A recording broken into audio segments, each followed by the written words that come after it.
Did you know there's a Bible story that perfectly explains why some people demand mercy but never give it? A servant owed his king 10,000 talents. That's roughly $15 million in today's money. When he couldn't pay, the king ordered him sold along with his family. The servant begged for mercy, and amazingly, the king cancelled the entire debt. But here's where it gets shocking. That same servant immediately found a fellow worker who owed him 100 denarii, about $20.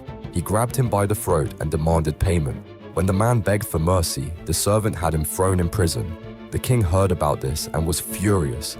He called the servant back and said, "I forgave your massive debt, yet you couldn't forgive this tiny amount." The king reversed his forgiveness and had the servant tortured. Here's the brutal truth. How you treat others after receiving grace reveals who you really are.